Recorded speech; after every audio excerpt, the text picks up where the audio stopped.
So before starting our questions, I would like to ask you that how are you feeling on this wonderful Saturday morning? Very fresh, actually. It has been really wonderful, like to see all new faces. Yeah, and special thanks to Harshil sir as well. So yeah.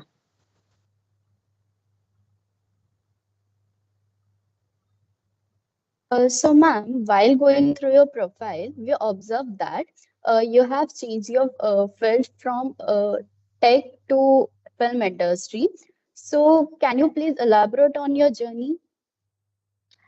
Um, let me start like this. I have never changed any field. I have been in tech for quite some time since my engineering. I've been working simultaneously since my graduation. And regarding my theater and art-related work, doing that since childhood. So it's not really a transition, let me put it like that. But it has been going in parallel ways.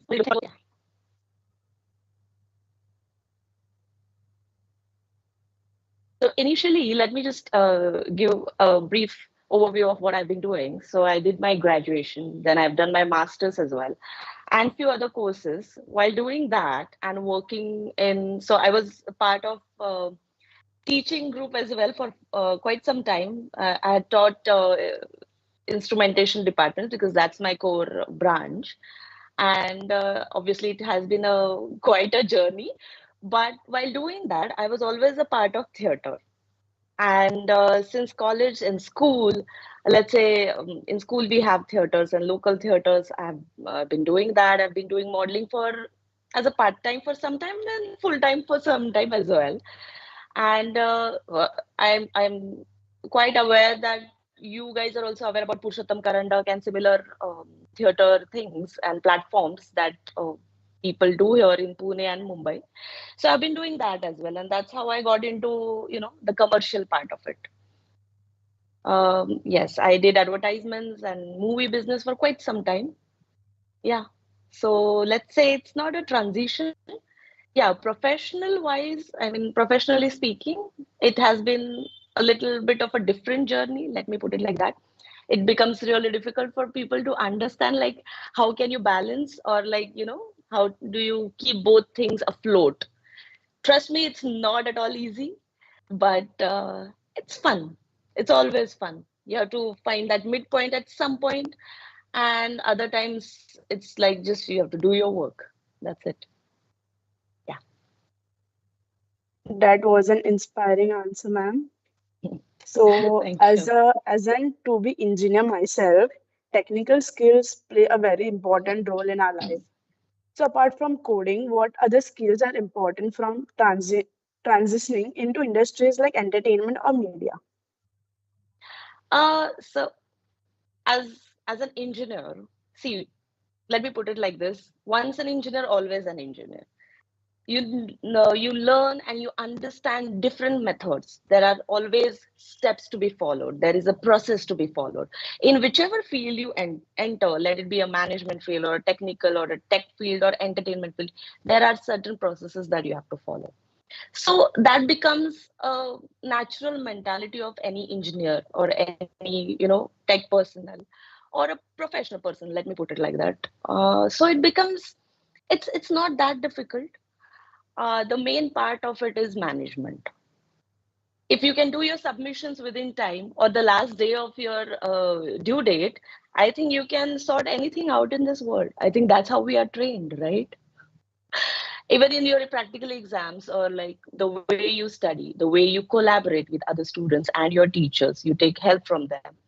You ask your friends or the people from other branches. Even if you, I don't know whether you have tech fests or something like that, uh, even in that, it's a more of a collaborative work.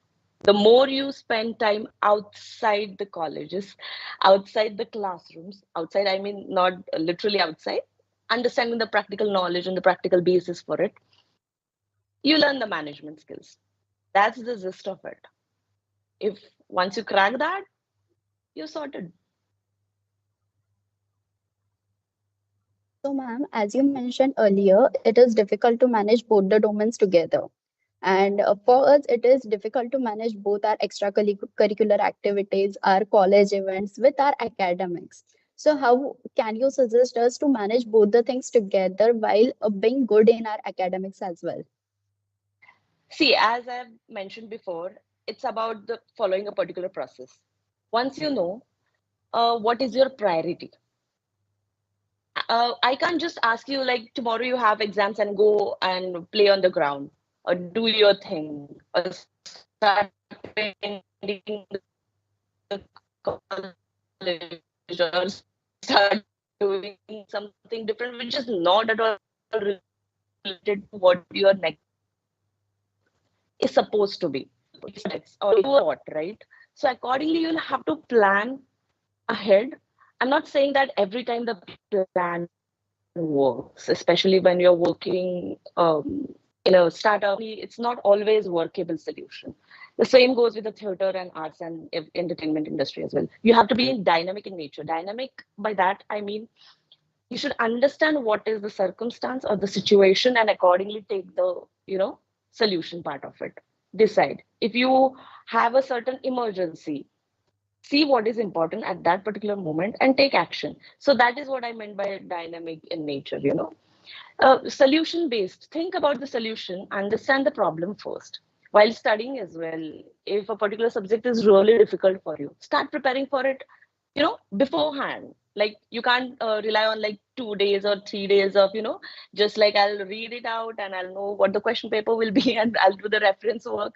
That is not how it works. Yeah, you can plan ahead at times.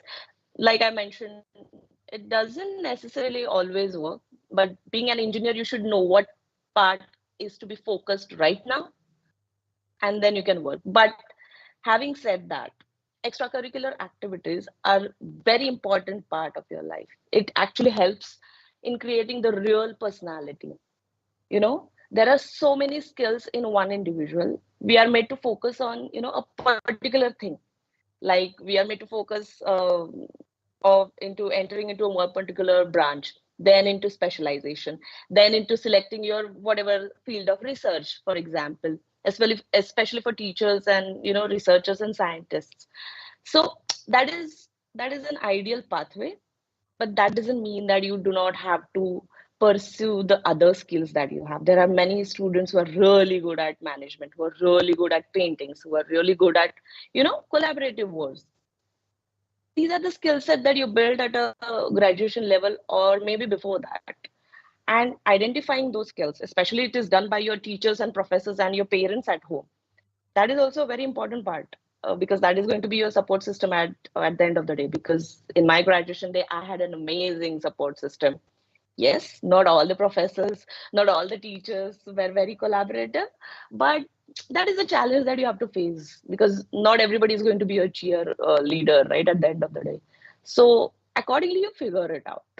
First, identify what you can do and what you should be doing instead of just wasting time, because that identification is really important before you start anything.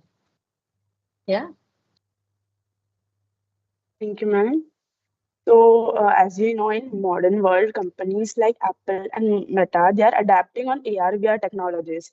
They are focusing on developing AR/VR technologies. So, how can our students leverage such technologies in their project or entrepreneurial ventures? Oh, what a brilliant question. So now that Meta and other companies are accepting AR, VR, that's why it has come into the picture. When we started creating, we were just bunch of college kids when we used to think, let's build something that Iron Man is building. If you watch Iron Man movie, we used to see like, okay, this is the visualization and this is how the projection should be and how I can use so many, instrumentation background, obviously, which includes animation and electronics part of it. So that's the point where you begin. When you have mini micro projects, so start adapting to these technologies. Understand what future might see, after like 5-10 years. Um, Saying 10 years right now doesn't make any sense because technology is changing. 5 years, then 3 years. even have a ear. So it is changing like this. So adapting and being aware of what is actually happening around. What Meta is doing, it is marketing AR/VR right now. Start with QR code analysis. That is the easiest way to, inculcate these kind of technologies from the start. You know, understand what devices and what softwares are being used to develop these kind of small projects. If you're made aware of that, you need to also understand how design is a huge part of such technology. Applications for AR and VR. We started off with real estate where you have real estate developers and they build these huge structures, buildings, offices. And what we used to do is they have a plan basically. They have blueprints. So everything is drawn, and the architects give you the papers, and there are different models. So we used to use those, drawings, create 3D models out of it. I don't know whether you have 3D models or anything related to 3D animation or such things in the syllabus, but yeah, that is a very important part of whatever we are going to develop in the coming up technology. So yeah, we used to develop 3D models, and then parallelly we'll have to develop on certain engines that we used to use for AR VR development. Then combine it and then showcase it. What people see is just the visualization part of it. The visualization part is the last part of it, actually. There are a lot of development processes that go under. To understand these developments, you have to start with something very basic. It is not mandatory that you need to have coding background. It is not mandatory that you need to have a design background, but simultaneously you should have an understanding of both these. See, whenever you draw a circuit diagram, you do draw certain things. You do have a basic understanding of what should be placed where. Otherwise, there is no point of learning and spending so much time in your classes. So that's how you start building. Start inculcating, how the scanners work. The biggest part of smartphone industry.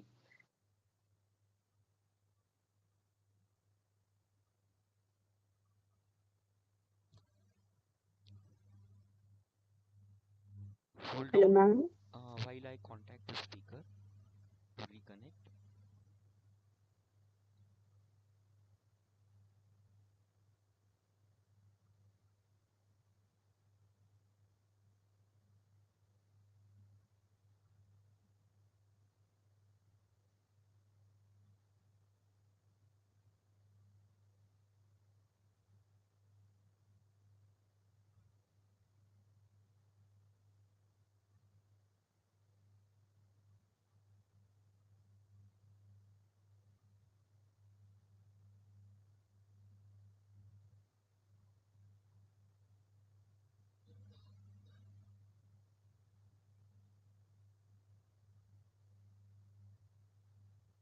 I think the speaker lost the connection. I will contact her and ask her to join again. Yes, sir, we are contacting. Okay, she is there.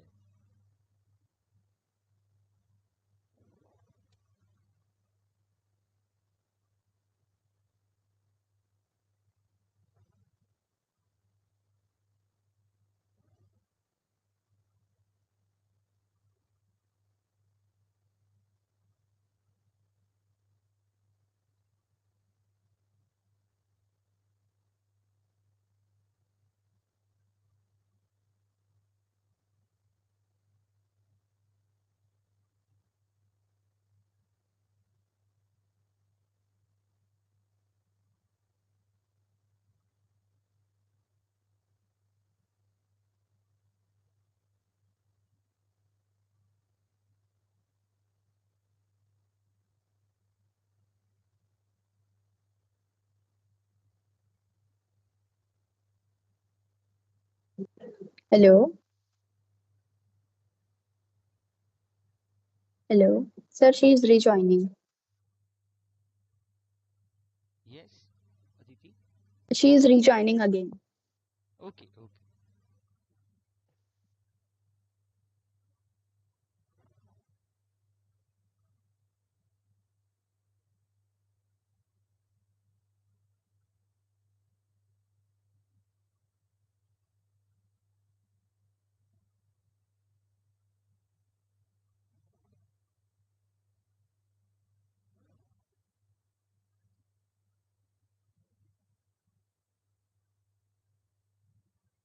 Can you hear me now, guys?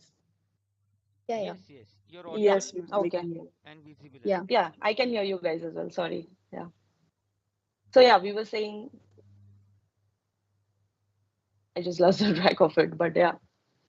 You were talking about the scanner and Yeah, also the 3D about the techniques. projects. Yes, yes, Yes. yes. You can start with what kind of scanners these mobile phones are using, and you can start inculcating it in your projects. How the detailings can be shown, how the visualizations can be shown. Obviously, you'll need different softwares for it. But yeah, you can always start from there. Yeah, a very basic thing. Ma'am, Hmm. considering your project Mojo AR coloring books, what do you think AR VR technologies play role in children's learning process? Oh, speaking about the Mojo project, it was a brilliant project in a way that we had drawings in it. For example, we had tigers, dinosaurs, and kids related animals and fruits and forests and everything included. So let me give a small summary how Mojo worked. So we had a coloring book. So it had a lot of animals in it. So kids were asked to color those animals or trees. And we also gave them tablets, something similar to what iPads and these things are. And we had already installed the app that we had developed for these kids. So once you open the app, it immediately opens the camera and you scan the entire image that they have painted. The best part was whichever color they used, it used to get absorbed in the camera. Absorbed, let's say absorb is not the word, the readable in the camera, and it would become a 3D animal and it would start walking, it would start doing movements, it would also make noises, the voices, the animals that they have. So that was the best part of it. So that's me mentioning the QR code has the same basic fundamental. Like you scan a particular thing, see what you can show out of it. We actually developed a 3D model for kids. So that gave them the understanding of that particular animal. It also included details about that animal. Also, not just that, how the moments the animal does, different physical activities that animal does, and the basic information that school generally teaches. So that was the part of Mojo AR. And that was only augmented reality based. It did not have VR, by the way, because VR is an entirely different world. Also, it has a lot of hardware restrictions. The software used might be same, but not always exactly same. It obviously has a lot of 3D development, whereas what we developed in Mojo, it had a minimalistic 3D models of animals and plants and trees for kids. Similarly, we developed another app for Katra Zoo. If you are aware of Katra Zoo, that is located in Pune. So that was the project we did under corporation of Pune, and it had the same thing. So we had installed QR codes outside the cages of animals. So once you enter Katra Zoo campus, you had to download the app. You scan the code. If the animal is available, yes, you're obviously able to see the animal. But once you scan, you get all the details of those particular breed, those different categories of animals, and whatever they wanted to show the details about, let's say snakes or elephants or white tiger. So yeah, we included all those parameters. Those were the features and the characteristics that they wanted to show to attract tourism, because there are a lot of international tourists also visiting Katra Zoo. For us, it's a very regular thing visiting a zoo, but for the outsiders, it was a fun thing. If the animal is not to be seen, we also had 3D model of that animal, which any smartphone could download. So yeah, that's about it for these specifically AR applications. So about the AR VR projects, how do you balance the technical demands while still ensuring that they remain user friendly and engaging? Yes, brilliant question. The technical demand, like at that time, like we started this around 8 years back. So that was a very challenging time in Pune because we were amongst the first AR VR companies, and there were no buyers. Let me just state it straightforward. Like, people found it really expensive. Not all smartphones were usable. It becomes very difficult on every Android, or for that matter, iOS devices also. Like, 3D scanning was not available. There was normal QR scanning, that too at a very moderate level. Nowadays, you can just open the camera and it starts scanning. But yes, smartphone at that time, people were comfortable using only smartphones. People were not okay with giving tabs to their salespeople, especially when we talk about VR and AR. They were not happy. I can't give my smartphone or tab to a kid, which actually made sense. But that was a very big challenge. Also, they were not ready to pay. See, these technologies are really expensive. AR is still manageable, but VR is way too expensive. Like, the development cost goes around like more than $100 per hour. So you can understand, in Indian market, people think twice before paying 500 rupees.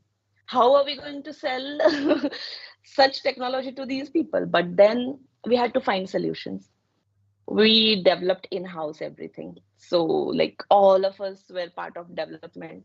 All of us were part of sales team. All of us, the partners, I mean, were part of the entire team. So what we used to do, we used to offer discounts. We used to offer smart devices and combinations. Because unless and until you introduce a new feature or a new technology in a very easy, affordable way, nobody is going to entertain you, right? This is not going to happen. People are going to say, bye bye, thank you very much. This was a very big challenge, but AR came to the rescue, because our main objective was getting VR into the market and develop different applications. But AR made it possible because it was smaller, the devices could accommodate. Yeah, we had to give different devices, different hardwares for them. We have to actually literally install everything by ourselves, teach them, give them a basic training, and they started using it, especially for real estate. When I don't know whether you see a floor plan. Basically, it's a drawing of how your flat or how your home will look like. So we used to use that as an image. Let's say your QR code. You just have to scan it, and you will get a 3D model of your flat. So that was how we broke down our solution. The main idea was, we'll put a device, the glasses, something similar to what you have seen, the Oculuses and HTC VR headsets. You wear that, and then you actually enter your flat before buying. So that was the idea. That was our first product. Let's show you the entire house before investing lakhs and crores of rupees. So that was the idea initially, but obviously people were very hesitant. uh, we got the answers like, aise kaun dekhega, who will wear these glasses, why would people spend so much in just the showcase of a flat or a device or a process plant, for that matter. But eventually we broke it down to AR. We just got it on tab and mobile phones. Let's see a basic 3D model, let's see some 2D images or whatever models that we had, and then we started doing that. And eventually they started adapting. Then we spoke with some industries where they had process plants, wherein the freshers who are fresh out of engineering or any other field, or the pharmacists, for example, they're not sent on the industry or the plants immediately because of the health hazards and trainings and mandates. So we developed a process plant for them. So whenever the training was given in certain industries, they just have to wear those devices, have the controls in your hand, and then you can walk around your process plant, stand at the 1,000 feet high tower and check what is happening around. We also had switches, control panels, how whether one should take a walk around the plant, or what is the health hazard, what happens if there is a leakage. So we developed that scenario as well. If suddenly a pipe breaks down, what happens? And what is to be done? So instead of sending people physically into the plants, we gave them in-house training. Then eventually it started growing, but it took a lot of time. You know, it generally takes time. Yeah. So that's the real applications that we actually used. That was great. Like now, everyone is using AR, VR everywhere. We can see AR. Yeah. Big companies are using AR, VR. Yeah, So now it has become more of a trend that we call, trend, yeah. but one might see there's a lot of usage in it. Even the movies are made in it nowadays. Even they are conducting fashion shows in VR headsets. Like you sit in India, you can watch Paris Fashion Week in a very realistic way. So yeah, It has developed a lot, really. yeah. So it would be never wrong to call today's modern society as data-driven society, as we can see. So could you elaborate on how data-driven decision making operate within the consulting and creative projects? Yes, very important topic these days. Data has always been part of, let's say, any field. So when you get into a bigger organization or any smaller organization, you always need to have some or the other data of what exactly your customers are, what is your target audience, what are their problems. It has always been in the market. Nowadays, they are making a very fuss out of it. I don't know why, but data has always been important unless and until you have some inputs, like if tomorrow you want to start a company, what your product should be, you should understand who is your customer, right? To that, there have always been data companies who give supply, or you can on your own find data on it, or information basically. So yeah, to understand what exactly is needed in the market, you need to have market surveys, you need to have companies who are going to give you data. What exactly is the segments, like what are the requirements, what are the actual problems that society is facing right now. There are a lot of companies who give that in hand. Obviously you have to pay for it, or else you can study on your own to understand if you are planning in the future for development of a new product or a new solution. So yes, it's a very important part. I believe they have introduced certain data related subjects also in engineering and other fields these days. But I think collection of the data is the biggest challenge. Understanding what data is representing and what you can do with it. Just collecting data and keeping it with you without any understanding or optimizing it doesn't make any use. Just because for the sake of I should have this data, or I should have a collection of this particular parameters, doesn't suffice. You should have an objective in your mind. What exactly are you looking for? Then accordingly start collecting your data, like what you do for your projects, right? You need to have something in your mind. You need to have a title for your project, then only you start working on it, right? So yeah, it's a very important part these days. Companies are making big money. We are getting sold every day on Facebook, Instagram, YouTube, literally, and they call it free. So basically, our data is being transferred to the bigger companies, wherein they use what kind of age group is there, what kind of people are talking, and what might be their requirement. Hence, we get the advertisements. That's how data works. If that So, answers your ma'am, question, yeah. as yeah, yes, ma'am. So, as you mentioned, that we need customers as well as buyers. So, for that, networking is a very crucial, is very important. So, how can one develop networks, and what role does networking plays in both the tech and the film industries? How does one effectively network? Yeah, networking is important, especially when you're starting out. You know, that means if you're beginning, you're very at a very beginning, early stages of startup, especially. And in the entertainment business, it works like anything. Everything works in network. Having said that, it is really not necessary at times. But that is my personal view. If you have a good product, just showcasing it in a right way and solving other people's problems. This is the question that we generally ask when you're starting something new, especially in startups. That is a huge USP for any individual or any company. Huge, huge USP. But communicating it in a right way is also important. What generally happens is like technical people have a lot of communication gap. They always believe that whatever they have developed is really good for other people, but that's what they believe. That is not important. At times it is also important that what others should believe, what others perceive you as. That is the case where you can use network at a very initial stages, especially in startups which work on collaborative works.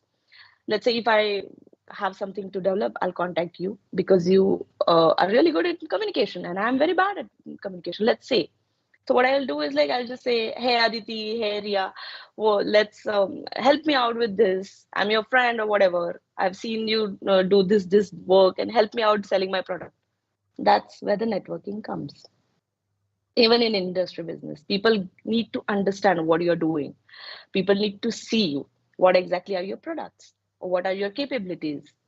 Okay, one cannot imagine dressed up like this, or anyways, a random or casual talk, like one will be able to act in a movie. You never know. But again, you have to showcase it at some point. You have to convince people in a way that they understand, not in a way that we understand. So accordingly, networking is important. You have to collect the right people. You have to spend time with the right people at the right moment. And it has a lot to do with timings. By timings, I do not mean like say 9 to 4, or it has nothing to do with that, but being there at the right moment. If there is this organization that is conducting this workshop, or there is this get together, you have to be there. You have to show up. You have to talk to people. Say that, okay, these are the things that I have to offer. This is how we do it. See, even when colleges, and there are a lot of advertisements, but when you actually interact with your professors for the first time, interact with your counselors, that time you understand, okay, this is the environment that I would like to be part of, instead of just seeing an advertisement, right? So that's how the networking works. Yes, in entertainment business, it's more like you, it's not about the auditions and all such, but yes, you have to be there at the right moment. You have to talk to the right people. You have to, you know, enter the right rooms. If it is not easily available, you have to strive for it. It's a lot of conversation, lot of showcase, and then you can enter that also. But once you do the right part and you know that this will work for you, any network is a fine network.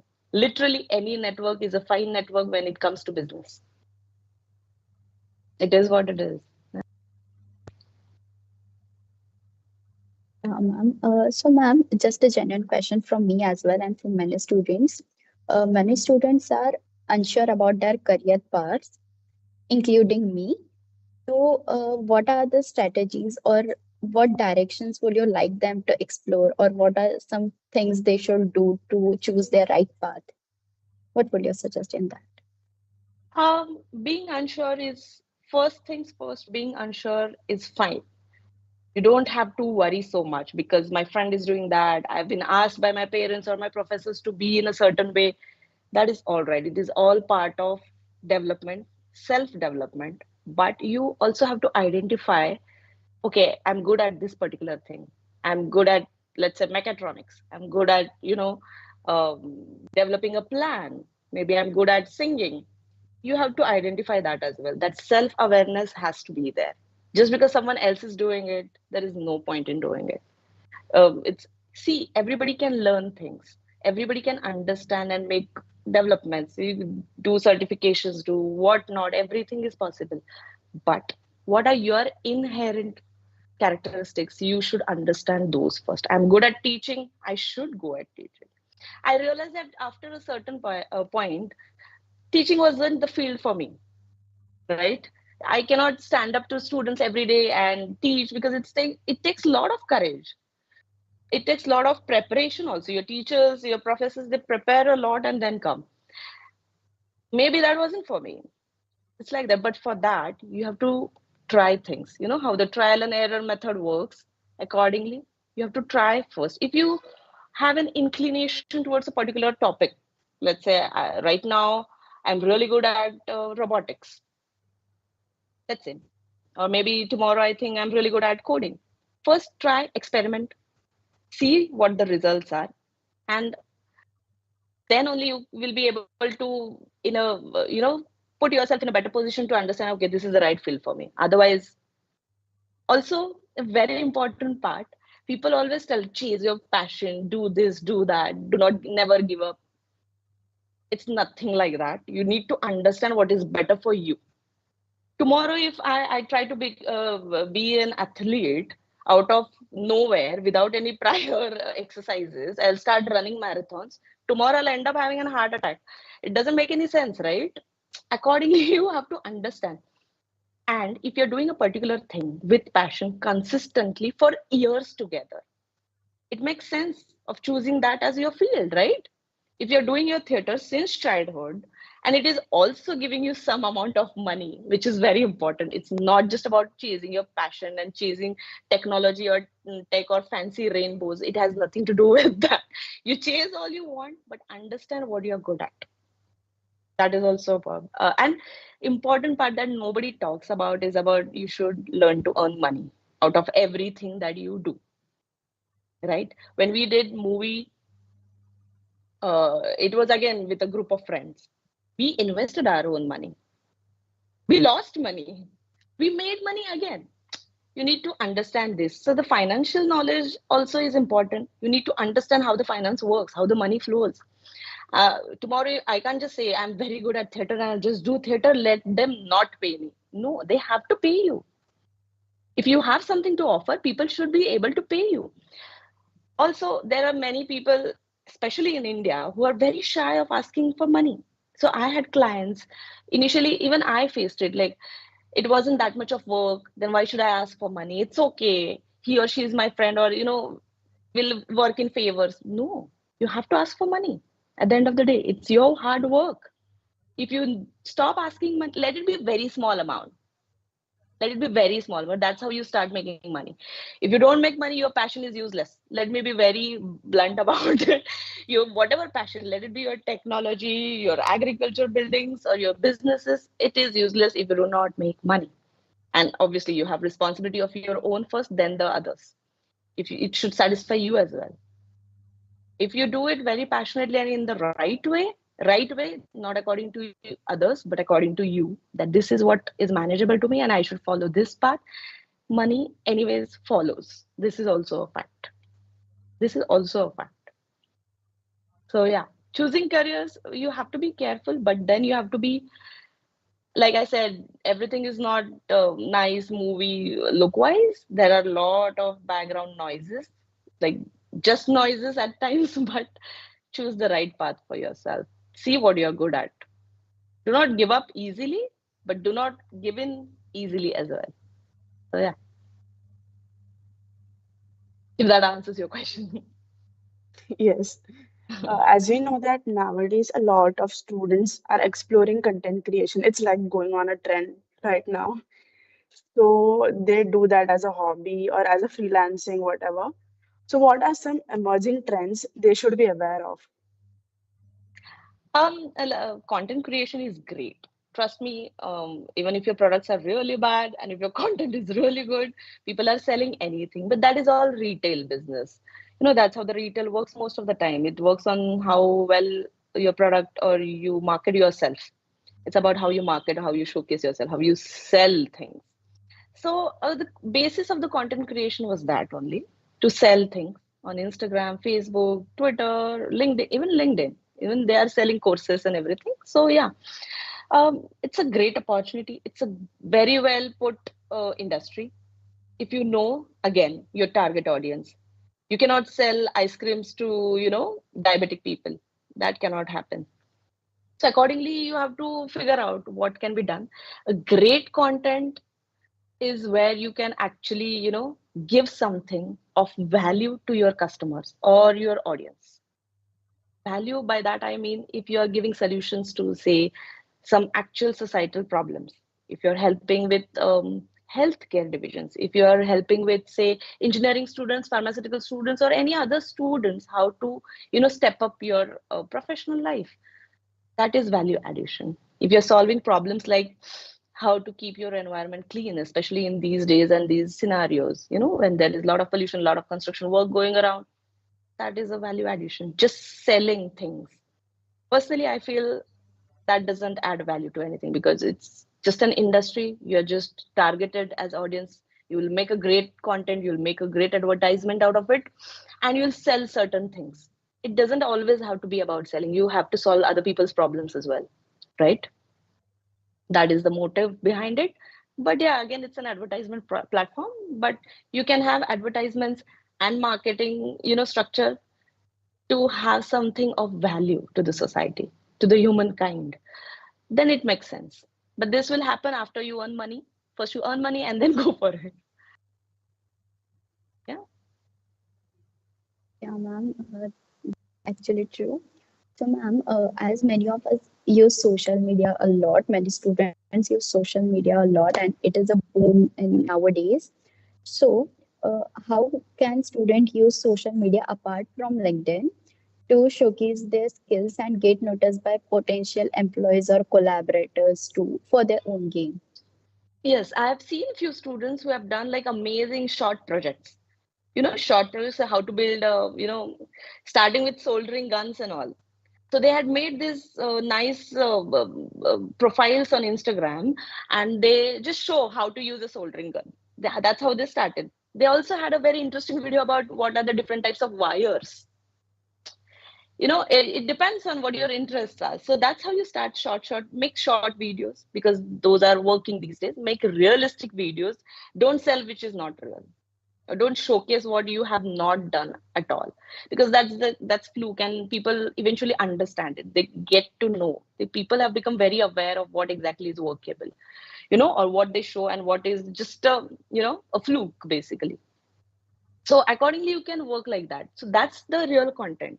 If you are asking about those things also, coding, you'll see a lot of machine learning platforms, machine learning or AI for that matter, computer sciences or robotics profiles on Instagram. So these are kids again. Some are very I mean elder people as well, but they have showcased so many basics, fundamentals, short codes, how to open Python library, what you can do with let's say MATLAB, these things. So yeah, you can create content there, and then you can. There are many kids that you'll know that they have already collaborated with your Geeks platform, Geeks for Geeks, right? Those are GitHub as well. Like if you put small coding patterns, develop your own profile, push it on Instagram, put your links. Writing a right caption is also very important, and show your codes or whatever your work is on, especially if it's related to coding. You can showcase all there. This is all there, and it has become very easy for you guys.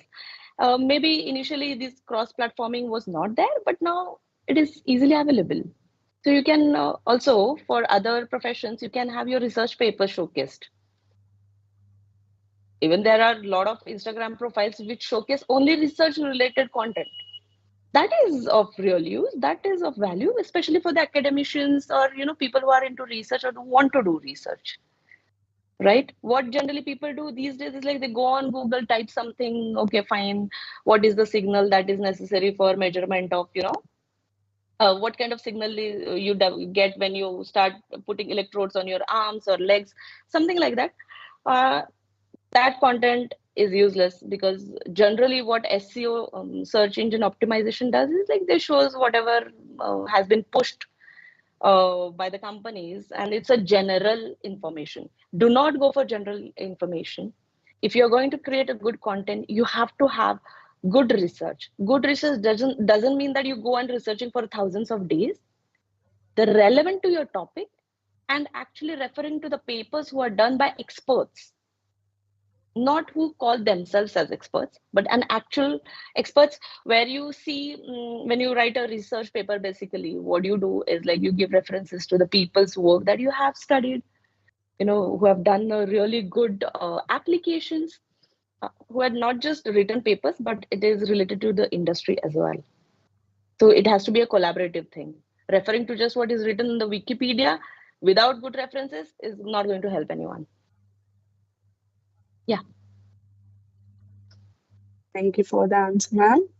Yeah. So, as I'm currently involved in SIH Hackathon, Also, you have experience in hackathons. So, how can students make most out of such competitions, especially in data science and tech? Yeah, if you have figured out the coding part of it, which I'm sure that you guys you have the platforms, you have the languages, everything you do. The important part of hackathon is collaborative work. If you are in a team, you need to understand which potential you can use for that hackathon. Somebody is really good at coding, help them with all the syntaxes, or what should be the next step. If someone is really good at presentation, ask them to see what the process is and start creating your presentations. So when we did hackathon, it was we did it for 30 hours straight. So we were working all together in one classroom for say 32 hours together. So it's like more of a collaborative work. Ask for the strengths. If a person knows, and if he or she is aware, like this is my strength, let them do that. You should have that freedom. You should give that freedom as well and take that freedom as well. And then bring it together, find a solution for the hackathon problems, and then present it in the right possible way. The details of it are also important. Unless and until you showcase what you have actually done in your code, the actual code, people will not understand. You'll have to present the graphs and what exactly are the outputs simultaneously. While showcasing, you can showcase in whichever formats is comfortable to you. But yeah, it all should be represented in a nice, well put manner on your documents, which also include a part of coding. Yeah, you should have the important code lines added to the output. So this showcasing what exactly helped you to get that particular output, So yeah. Again, for hackathons, refer right content on the whichever platform that you're using. If you're using IEEE papers, if you're using, elsewhere journals, you need to understand what is a perfect match for your hackathon problem, the problem statement that generally these people give. Yeah. Ma'am, just a question out of curiosity. Mhm. What motivated you to enter in film industry? Was it your passion or just you felt like you have to go there? To be honest, I had never planned for film industry or anything like that, but I've been doing theaters for quite some time. I've been dancing, I've been, whatever the things the performing arts include, I've been all doing that. I was just offered role immediately during my graduation. I was in final year of engineering, and I just did my second Purushottam Karandak, and I was offered role that time itself in Marathi movie. Like that was twice, but then I had my engineering exam, so I had to say no. But then I understood then that okay, this is also a possibility. Like this can happen. Then I did couple of advertisements, and I did short films because my time was limited, but I still made some time. Especially, I used to work on weekends after my work, after my college. I have always been doing that simultaneously. So that helped actually, because since school, I've been doing things simultaneously, study and my free time, go do my performing arts, go play cricket on the ground, something like that. I've been always doing that, but that helped. But yeah, I had no idea that I would enter into film industry, produce a film rather, invest money in a film. So that all came together. Yes, it was difficult. It was not easy. Then because I'm not a very well-known face. Let's be frank about it. People, they have their inhibitions, they have their doubts. But once you start doing your job, and if you do it well, things come to you.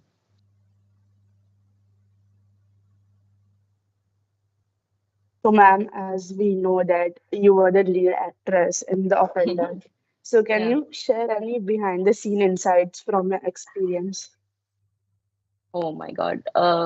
Yeah, it was fun. It was supposed to be uh, this experimental movie, because we had this very fascinating ideas about let's make a psychological thriller. It was that kind of movie which got converted into a commercial piece. It was made for film festivals initially, and then we got producers, we got money invested by other people also, and then it became a big thing. Then we made a song out of it. But so there was this scene where this my lover in the film tries to kill me. and I had to fall down in a bathtub. So that was the scene. And he tried to, he took out his knife. He was about to kill me, and before that only I landed in the bathtub, and the bathtub was already covered with fake blood. So before he could kill me, I was dead. So it was a huge mistake on our part, but everybody in the team started laughing. Everyone, the cameraman, the lights, and everyone, because it was supposed to be a very serious scene, and he did not even get a chance to kill me, and I was already dead. So that was one part that was really funny, but then we had to recreate it again. I had to change my clothes again, fill the bathtub with water and blood again, fake blood. And the entire thing happened like 3, 4 times. So yeah, it was fun, but hectic as well. The funny moments, a lot of funny moments though, because it was a very serious That movie, and we had fun making it. Like we were the, it was like bolster of laughter, and like it was huge team, and it was night schedules, but it was fun. yeah, that was quite an experience. Yeah, So as we are time bounded, I yeah, would like to ask you one last question. yeah. So what is the piece of advice you would you like to give to our attendees Oh, or audience? the best part about being a student is enjoy your time, because these times will never come back. Enjoy whatever the problems that you're facing. Enjoy your problems as well. Like go for uh, your sports, go for your extracurricular activities, talk to your professors, have fun, spend as much as time with your friends, with your collaborators, let's say, in whatever fields that you choose. This time is really important, and this really, modifies your personality, modulates your attitude as well. And even if you're not a skilled individual tomorrow, even if you don't follow your passion tomorrow, it is very important to have right attitude. That's it. Yeah. And being a student, this is the right time for you to develop that. Yeah, ma'am, that was quite a wonderful session. So I personally learned a lot from the session. It was truly an enlightening experience, blending artistic and technical experience. We are immensely grateful for the interaction, which provided us with valuable insights, integrating creativity and technology.